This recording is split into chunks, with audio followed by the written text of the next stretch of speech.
All right, welcome to another Exegetical Tools Greek webinar. We're going to go through Matthew 16, 13 to 20, the gates of Hades and keys to the kingdom passage. So got a few participants here. Charles, I love leading off with you. So you want to give verse 13 a shot? Sure. Elthon de Jesus este mere Caesareas tes Philippou erata tus methitas atu legon. Okay. But coming, but Jesus coming to Mary, I think it's Caesarea, but Mary, I'm not thinking of the Sea of, I don't know what Mary is, but Mary is like, Caesarea Philippi. yeah, it's like the region. It could be like Okay. division, but in this case, region. Yeah, I know Meros means part, but okay, so Right. This is Meros. oh, okay. Uh, Philippi, um, Erota. Hmm. Yeah, and Mary is actually it's technically plural, so the regions of Caesarea Philippi.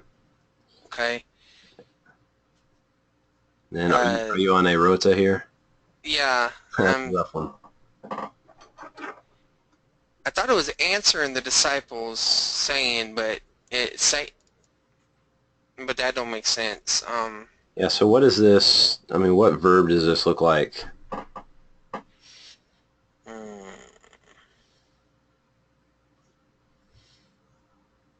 Hmm. I don't know. I Erota. If you say it out loud, erota, does that sound like something? Erota. No? I'm thinking of, no, I'm sorry. Answering, Erotao. questioning. Shannon's got it. Erotao. Yeah. So, thanks, Shannon. And then you got this lengthening there. You got that lengthening. And I'll just show you. This is a strange. I want to just show you instead of typing it out or anything. But it's a strange verb. Erotao, when it goes into the imperfect, and then this is the augment there. It lengthens, and then it just drops the ending. So here you can see, like in Danker, I don't actually have BDAG loaded on this right now, but the principal parts, like right here, first aorist, aortesa, so you know it's not aorist because it has the sigma, but it does have the lengthening, and it's not a perfect, so it's got to be an imperfect. Okay, so, and then if you search for this form, turn the limits off, you'll see it's all over the Gospels. It's very common. They were asking. Mhm. So that exact form occurs a bunch in the Gospels. And actually, did you know about this Forms tab in BibleWorks? It's one of my favorites. So you can go down to the imperfect, and you can see all these forms. Cool. And a rotune. So this, what's weird about it is that this is third singular. Mhm. Um, and then let's see, this is plural. Wasn't there a? Yeah, like this plural form has two different spellings. So this is the Okay. same, has the same meaning. They were asking. So anyway, it's an odd verb. So in this case, he was asking. So it's Okay. singular and subject being Jesus. So go for it. Jesus was asking the disciples, saying to them, uh, who do you say the Son of Man is to be, or is basically? Um, Not quite. You said Okay. who do you say is what you said, but Uh, Legston, who do they say? I'm sorry. yeah, and who's Yeah. they? Who's the? Well, it's really general right now. I think he's talking about the populace. You Well, know, there the is a people. nominative. Okay. The let's see the nominative. Uh, the men. Yeah, yeah. Who do men or who do people, who are they saying, um, and then how do you translate the rest? Uh, that the Son of Man is to be, or and the NA's basically it's who do men say the Son of Man is? Right. Who are they saying? Who are they saying the Son of Man to be? Yeah. So this is functioning as kind of like an indirect discourse infinitive. Who are they Okay. saying that the Son of Man is? It's anyway, that could be indirect discourse. It's probably the most likely one. So good. And then Tina, can you parse Tina here? Uh, I could try. Okay. I would say that let's say it's neuter. I think. Actually, I'm gonna butcher it. Anybody? I mean,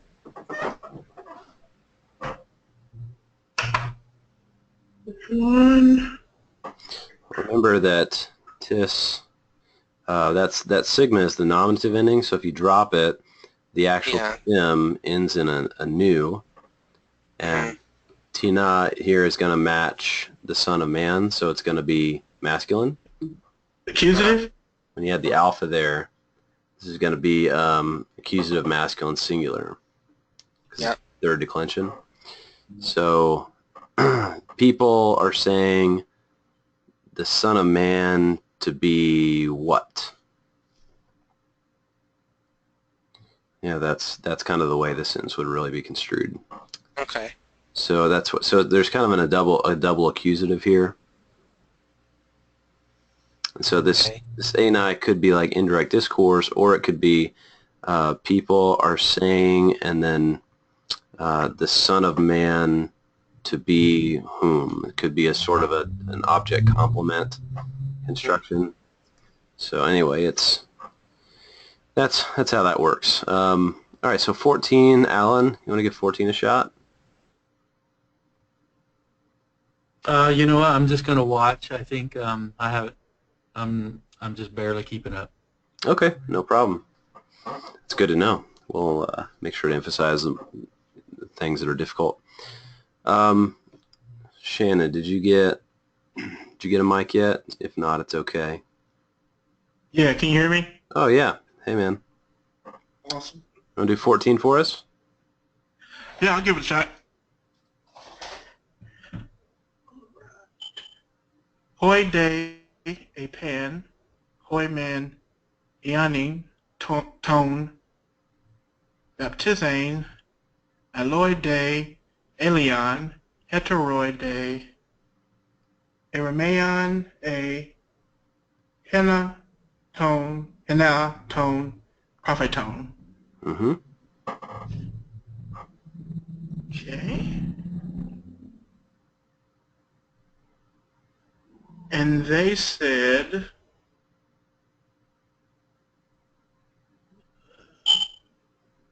they said, some say John the Baptist, others Elijah, or others, yeah, Elijah, and others Jeremiah or one of the prophets. Right. Um, can you explain why you translated this as they?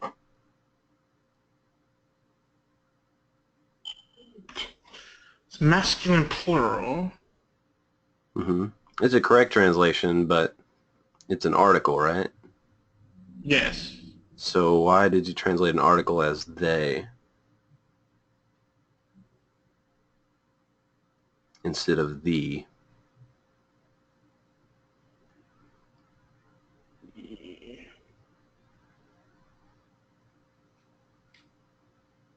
Would it be referring back? Yeah. Uh-huh. Yes. Yeah. Back to the Yep. men? Um, not to No. the men, but to the disciples. Yes. There it Yeah. is. Yeah, so this is hoi mathetas. This is just a use of the article that's kind of substantive, referring back to someone who's already been named. So you don't have to put mathetes, the noun, in there again. It should be mathetoi or mathetai, hoi mathetai. So, okay. So this one would be anaphoric? Or Um, you wouldn't, I don't think you'd call it anaphoric, at least not Wallace. Like when it's anaphoric would be like having, having like hoi and then the noun expressed, which, sorry, I think it's mathetai. And then this article would then, in that case, be anaphoric, pointing back to mathetas, like the disciples that have already been mentioned.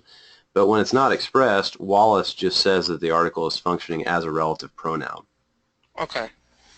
So it depends on how it depends on how you categorize your syntactical stuff. Okay. I'm not sure what other grammarians say, but that's what Wallace says, is that it's just acting as a relative pronoun. Okay. Okay. Good. So, oh yeah, up here I wanted to say, just to smooth out the translation Charles had, this is and after going, so it's aorist, and then there's an imperfect verb. So, and it seems like this is, in the context of Matthew, this is moving forward in time chronologically. So now, after going into the regions of Caesarea Philippi, Jesus was asking his disciples, saying, "Who are men saying the Son of Man to be?" Right? Or who do people say that the Son of Man is? Smoothed out. So that's how that works. Shannon did a great job there. Notice you got men, de, and de.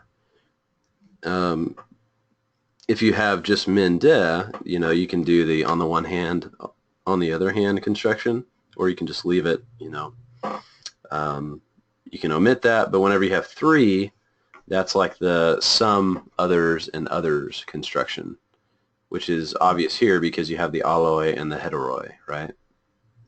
Mm-hmm. Cool. Okay, 15, Charles, short one.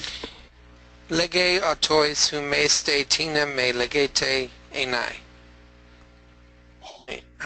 He said to them, but who do you say that I am to be? Or who do you say I am?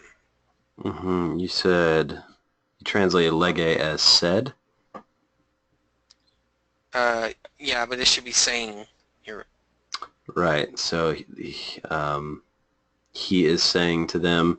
Now, I mean, you could say it's a historical present, in which case then you could translate it into English as he said or he was saying to get the imperfective aspect out there.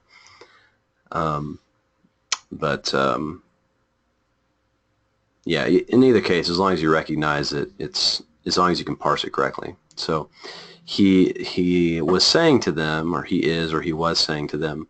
Notice what's odd about humes there, or notable? Well, it's an emphatic position. It's fronted. Right. Yep. So the men, who do they say that? Okay, but you, who do you say that I am? Right? Right. Cool. Okay, so switching, and notice it's plural, right?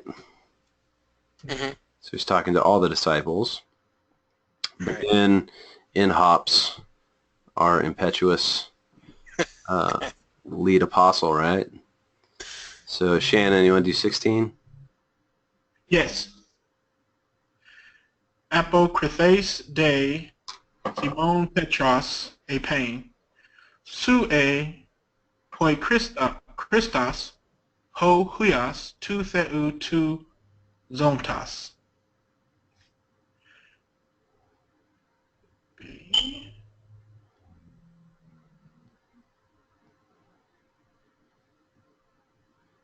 And Simon Peter answered him and said, Oh, You are the Christ, the Son of the living God. right. Can you parse zontos? Yes, zontos is a present active participle genitive Mm-hmm. singular. It's Right. like, yeah. It's because these present active participles have the 3-1-3 pattern, right? And zontos matches theos, which is masculine. So this is going to be the third declension pattern for the masculine. This would be feminine, this would be neuter. So since it's third declension, because it follows the ont, it's got this tau that ends the stem. The omicron sigma is the genitive singular ending. So yes, parsed correctly. Son of the living God.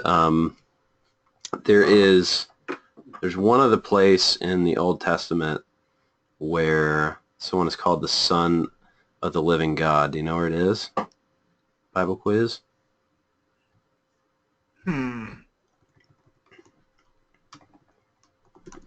While you think about it, let me see if I can generate the search here.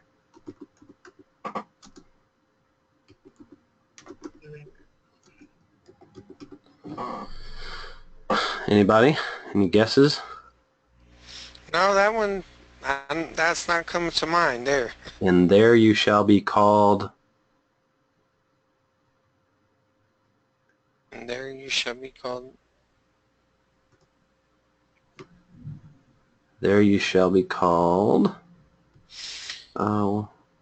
Sons of the Most High, is that? It shall be said of them, children of the living God. Okay. So this is in Hosea, yet the number of the children of Israel shall be like the sand of the sea, which cannot be measured or numbered. And in the place where it was said of them, you are not my people, it shall be said of them, children of the living God. So it's a prophecy of Israel's restoration after God's cast them off as his people. But then he's prophesying they will again be called children of the living God. And so this, in the parallel passage, it does not have living God. Let's see, what's the parallel here? Mark. Where in Mark is this passage? 13? Chapter 9, I think. 9? That's yeah. 8. 8. So, Okay. yeah, you are the Christ. So, there's a lot of course, with redaction criticism, there's a lot of possibilities. Did Matthew add it? Did Mark subtract it? Are they two different sayings? Certainly these are not two different sayings because it's in the same event. And there's other possibilities, but it looks like Matthew adds this intentionally. So he's adding, instead of you are the Christ, then he adds the Son of the living God. And it's probably to present Jesus as this restored true Israel, just like he does throughout chapters 1 and 2. So this is part of Matthew's kind of scheme to present Jesus as the embodiment of faithful Israel. Okay. He puts it on Simon's lips here. So there's other possibilities other than just Matthew adding it, but that's like the simplest solution, it seems to me, but there's probably other possibilities. Okay, so anyway, that's fun. New Testament used to the Old. You are the Christ, Son of the living God. Fairly straightforward sentence. Apokrithes there, what part of speech is that?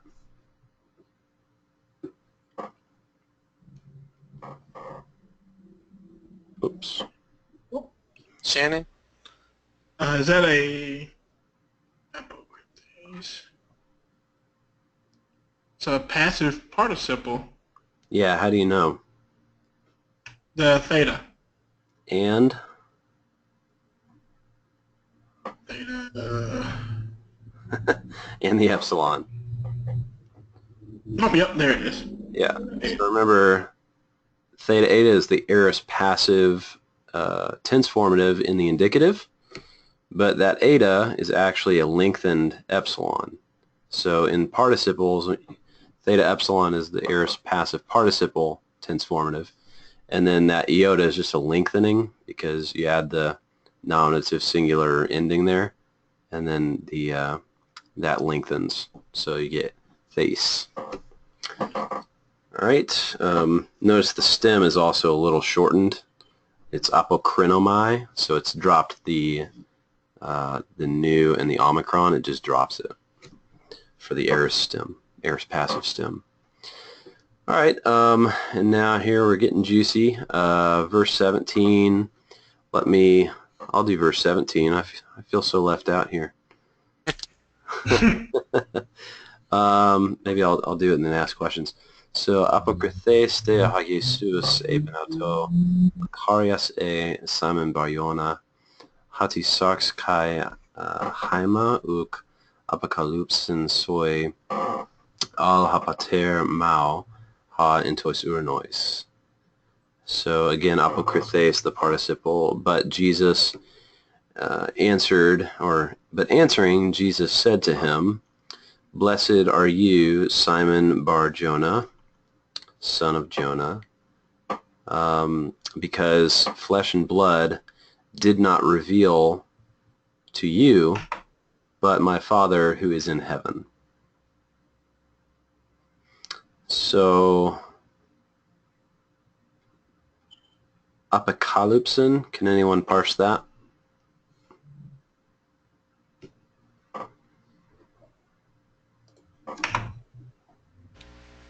I think it's an aorist because the vasi is from the sigma that would normally be there. Right. Apocalypto would be the, there's also another indicator. What is the other indicator? Well, Epsilon? yeah. Uh-huh. Yep. The augment. Yep. So you have apocalypto, the, this, you get rid of the ending, and then you add the sigma right here, and apocalypste is just too much, so that tau drops off as well. But the p sigma becomes a psi. Okay, so apocalypsin, and its sigma alpha is the tense formative, so be ape, this changes to an epsilon, apocalypse, apocalypsa would be like the first singular, but then remember the third singular of the aorist indicative has an epsilon connecting vowel instead of the alpha. So there's that. Morphology is so fun. All right. Anything else? Any other questions there? What's weird about this? Bar-Yona. What's weird about Bar-Yona?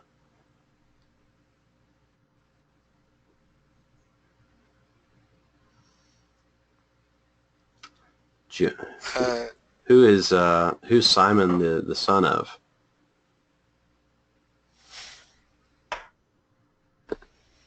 Well, he's supposed to be Simon Bar-Jonah means son of Jonah, but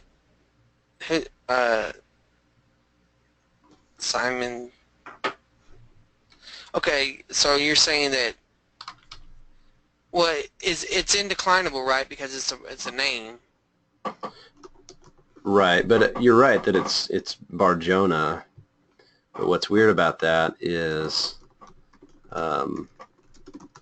he's not son of Jonah. Son of Zebedee.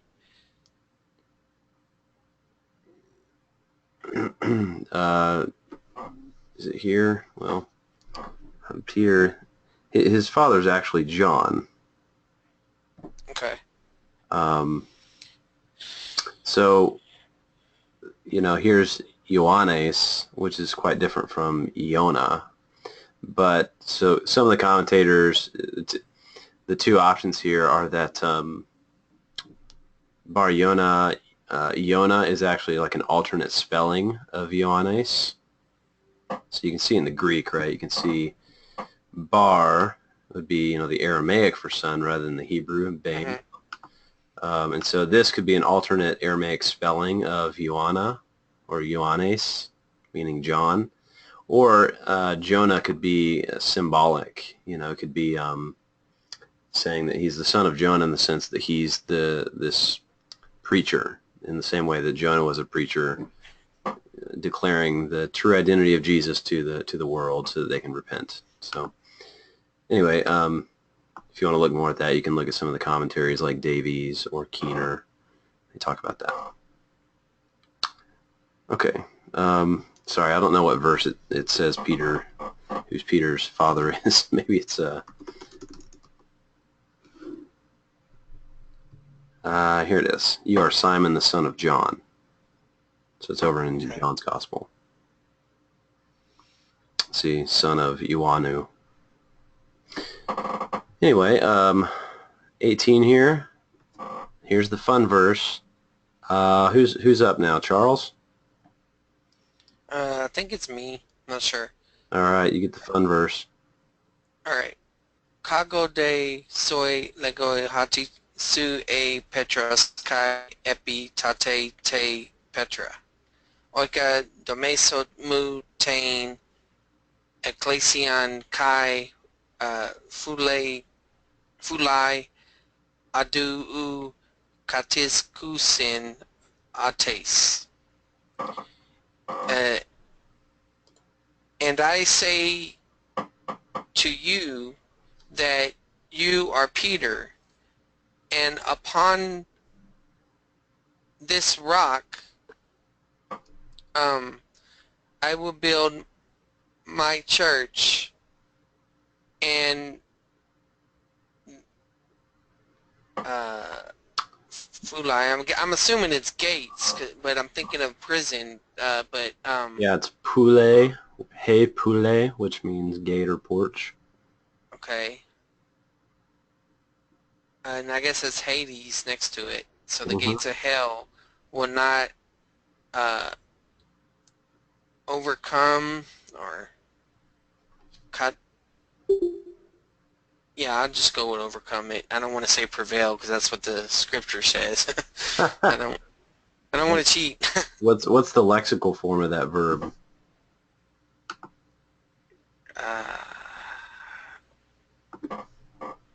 Let's see. I don't know. Kataskuo? Kataskuo. Mm-hmm. Yeah, so take this and then add an omega to the end, kataskuo. Okay. And if that's the present stem, and then there's a sigma, and then an ending, usin, how would you parse it? Future. Mm-hmm. So will not prevail, will not overcome. I can't remember kataskuo. I don't remember that word. So. Yeah, kataskuo. So it's from iskuo, which means to be strong, and then kata, which is kind of like against. So it's like to be strong against would be kind of the words, the roots mashed together. But the word itself actually means to be powerful, to prevail over, or to defeat, to overcome. So it's kind of like a war type militant verb. Okay. Louw-Nida puts it in the semantic domain of conquering. And whenever it's followed by the genitive, according to the lexicons like LSJ and Thayer, it means to prevail over something. So here, this is in the genitive case, so it's going to prevail over it, right? Mm-hmm. So here's the first interpretive fun. What's the antecedent of autes?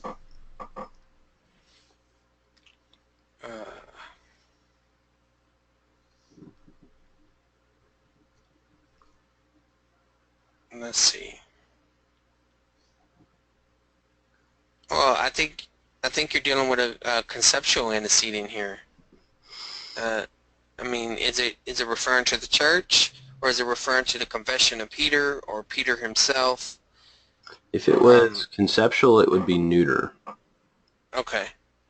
There is a grammatical antecedent. All right. This So is feminine. the gates.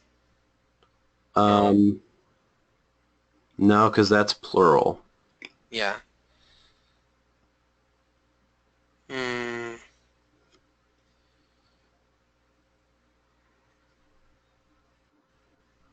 But that's okay. Petros, that's masculine. There's. Oh well, I guess based on this. Well, this is a demonstrative, but there's Okay, but I know Petra is feminine. right. So that's a possibility. Mhm. Is there another feminine singular noun?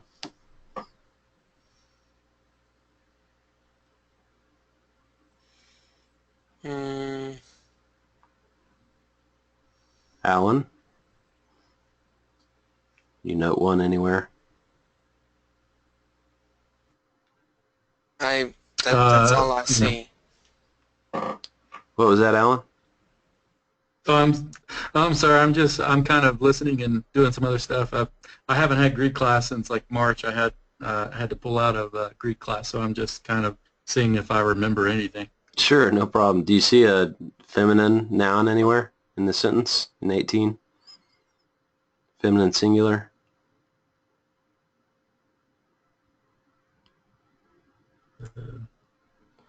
Charles, I think you're like staring right at it and you just don't see it. Well, Ecclesion, yeah.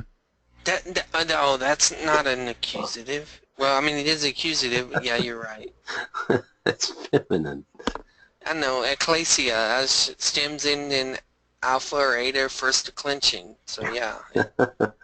Yeah, okay, so it's feminine. You can see the tane there. Okay, so there's two feminine nouns here that are singular. And autes, in English, you know, it sounds pretty straightforward. On this rock I'll build my church, and the gates of Hades will not prevail over it. It sounds pretty straightforward that in English, the autes, refers back to ekklesion, right? Hmm. But in Greek, it's not that simple because you have two feminine singular nouns. You have the gender in Greek to help you out. So if it refers back to church, it's obviously what are the gates of Hades not going to prevail over? It's obviously the church, if that's the grammatical antecedent. If the grammatical antecedent is Petra, then the gates of Hades will not prevail over the rock. And the rock here, you know, some people want to make the rock out to be the confession of Peter, Hmm. but that's just it's just not going to work because Petros and Petra is a clear wordplay that Jesus is making, and even in Aramaic, it'd be Kepha or Kephas, because Peter's nickname in Aramaic that Jesus gives him is Rock, Kephas. So you're saying rock is referring to Christ, that he's the foundation. No, I'm saying the Oh, rock here is Peter, okay. because I mean this is essentially Peter's name. In Yes. English, the equivalent would be to call Peter Rocky. You know, it's like you are Right. Rocky, and on this rock I'm gonna build my church. But so even if autes though refers back to Petra, with the rock being Peter, even in that case, Peter's in this case the foundation of the church. Um, um, and in that sense, he can represent the whole church via metonymy or synecdoche, right? Hmm. So he's not going to prevail over the foundation of the church, and if he's not going to, if the gates won't prevail over the foundation, then you know by inference, gates of Hades also won't prevail over the whole church. Right. So even if it does refer back to Petra here, you have that it could be referring only to Peter, and some interpreters do take that, and they say that this is a prophecy that Peter wouldn't die, um, or it could be referring to the church via some sort of metonymy. Sorry, you can't read that, but the church. So since, you know, you have that option there and ecclesion refers to the church, I think it's likely that Ecclesion is just the antecedent, and it is referring back to the church. And even if it is Petra, it could still be the church, or Peter as the representative of the church, or whatever. So I'll tell you, Can yeah, can I share a possible implication though? sure. When you're talking about Peter, and we know what it says, Satan has asked that you be, sifted like wheat. And so Peter's success as being sustained by God, if you take it the way, one of the possibilities you're saying, the bigger picture of Peter being sustained by God is saying that if God can sustain Peter, he can sustain the rest of the church. Yes. Yeah, if you're saying if you take the gates of Hades will not prevail over the rock, Peter. Uh-huh.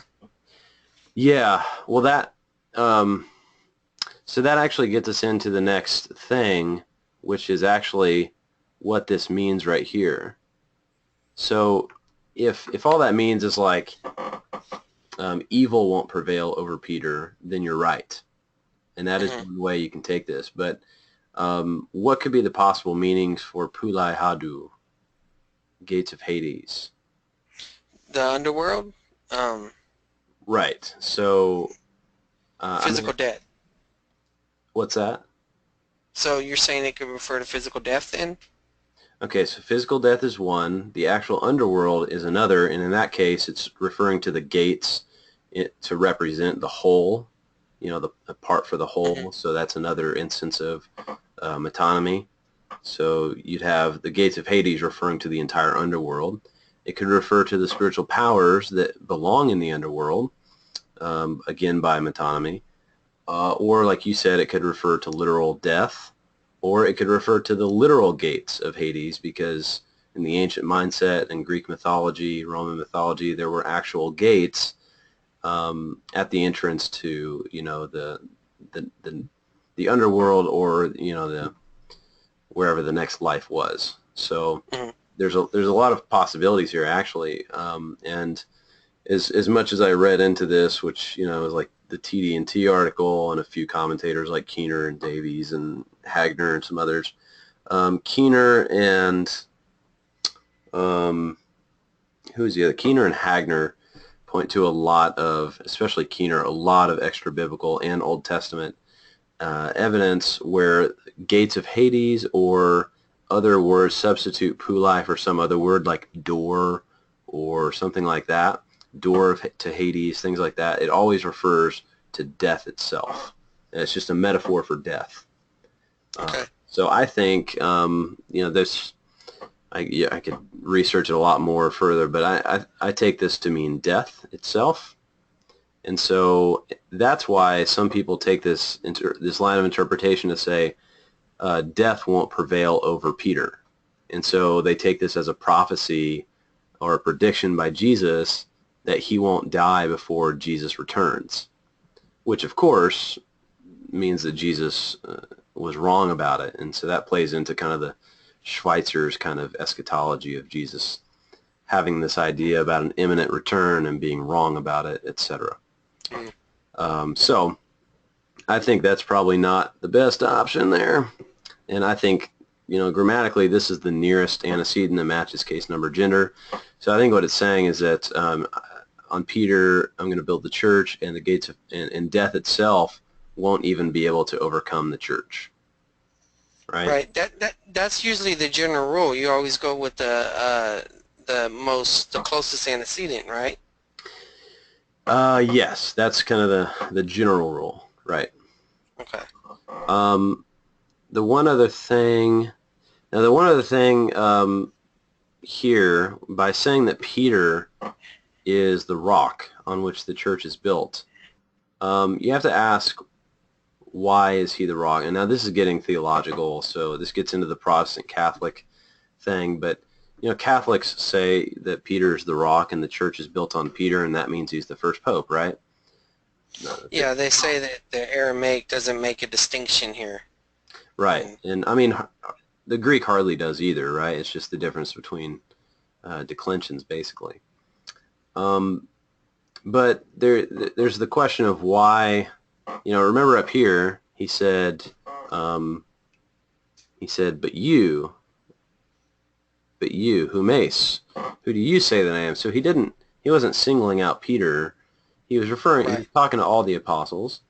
And then why does he say that Peter's the rock?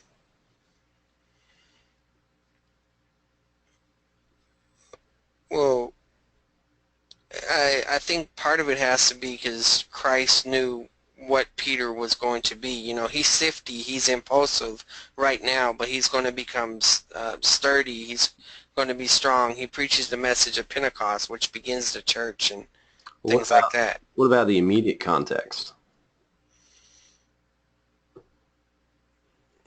Well, in a minute he's fixing to say, he's just confessed him, and in a minute he's going to say, that God forbid, basically, that you're going to die, or that's not going to happen. So he tries rebuking Jesus. So Right. what if rock refers to stubbornness?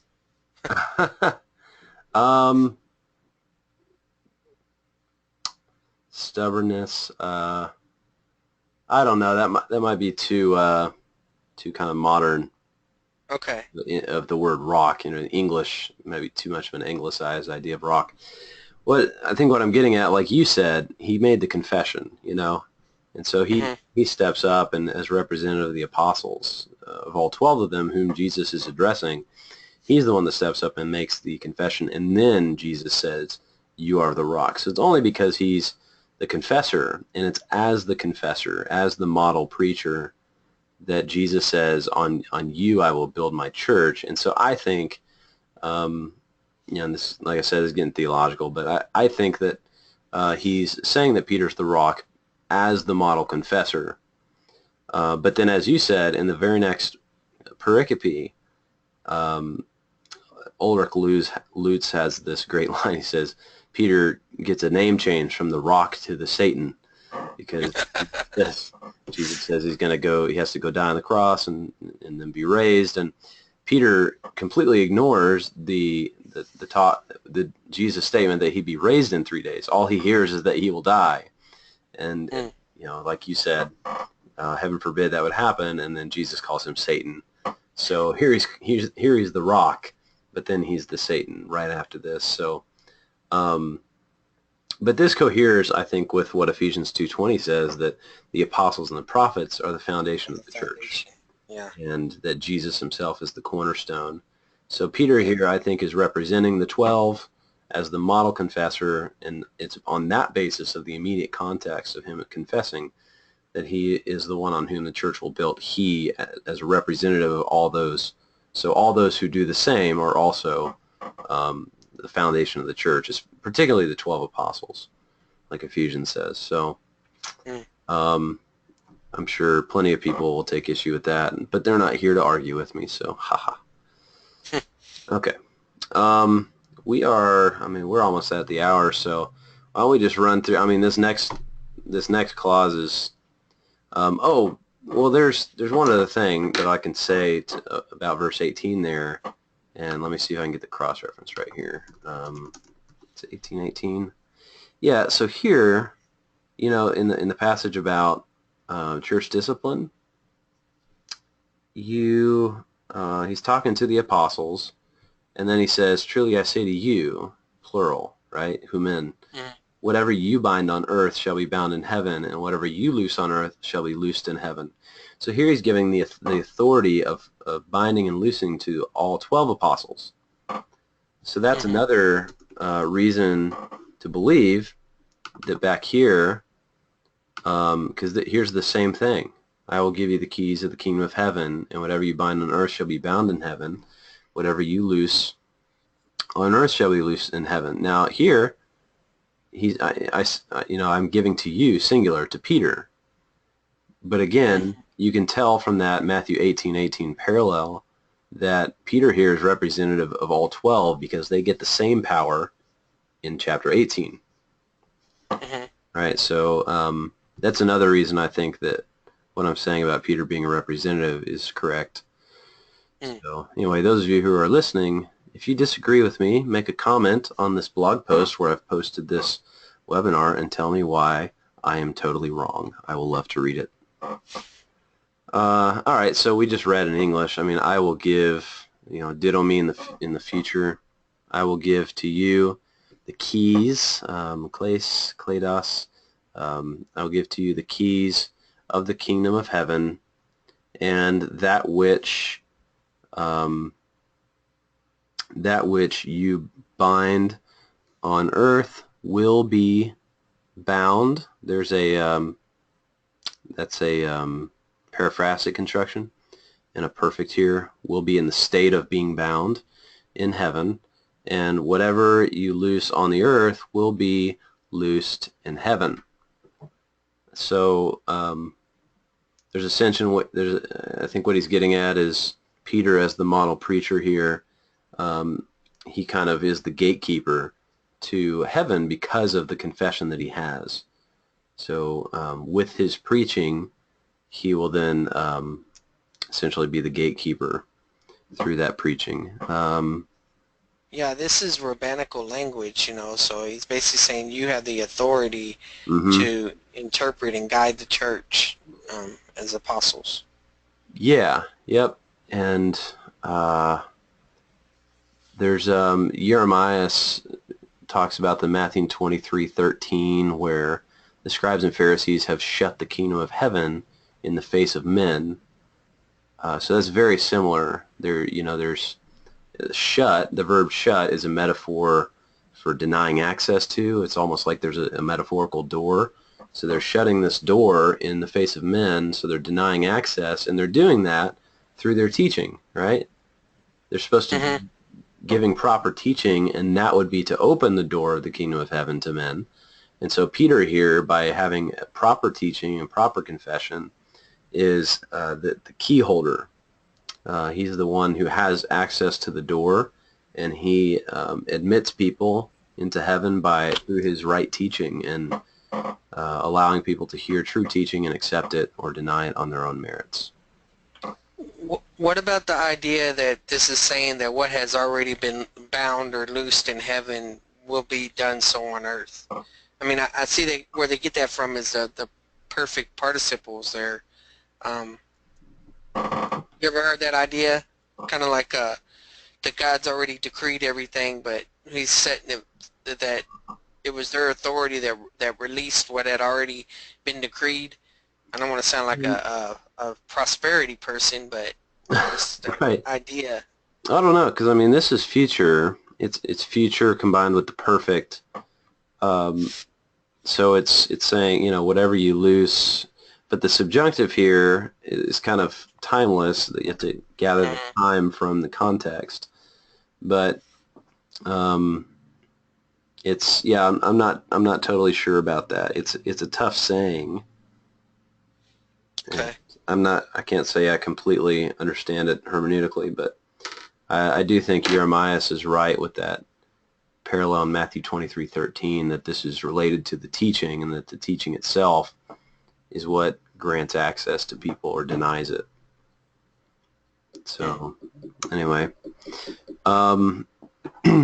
then he commanded his disciples that they say to no one that he is the Christ, right?